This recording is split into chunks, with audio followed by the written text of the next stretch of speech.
सारे इंसान एक वसी मैदान में जमा किए जाएंगे जिसे मैदान हशर कहा जाता है। सारी मखलूक को एक सुर्खी माइल सफेद जमीन पर इकट्ठा किया जाएगा। रब्बे दो जहां इस जमीन को चमड़े की तरह फैला देगा और वो जमीन आज की मारूफ जमीन की तरह नहीं होगी, बल्कि अल्लाह ताला इस जमीन को दूसरी जमीन से तब्दील कर देगा।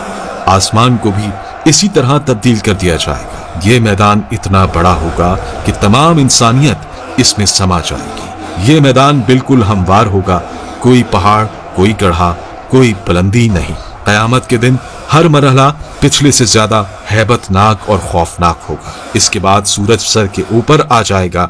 अंदाजा लगाइए कि आज सूरज तकरीबन 4000 साल की दूरी पर है और हमारी तरफ इसकी पीठ है। क़यामत के दिन सूरज सिर्फ 1 मील के फासले पर होगा और इसका मुंह हमारी तरफ होगा। क्या हाल होगा। हमारे भेजे गर्मी की शिद्दत से खौल रहे होंगे और इतना पसीना बहेगा कि 70 गज जमीन में जज्ब हो जाएगा। फिर जो पसीना जमीन ना पी सकेगी वो ऊपर की तरफ आएगी। वो पसीना किसी के टखनों तक होगा तो किसी के घुटनों तक पहुंच जाएगा। कोई कमर तक इसमें गर्क होगा तो कोई सीने तक इसमें तैर रहा होगा। कुछ तो ऐसे भी होंगे कि उनके गले तक पहुंच चुका होगा और काफिर के तो मुंह तक चढ़कर लगाम की तरह इसे जकड़ लेगा, जिसमें वो डुबकियां खाएगा। ये सब कुछ डिपेंड करेगा हमारे अमाल पर। अब लोगों के साथ उनके अमाल के हिसाब से मामला किया जाएगा। सजा या जजा अमाल को देखकर दी जाएगी। इस दिन किसी चीज का कोई साया नहीं होगा, लेकिन कुछ अहले ईमान ऐसे भी होंगे कि उन्हें अल्लाह रब्बुल इज्जत अपने अर्श के साए में रखेगा।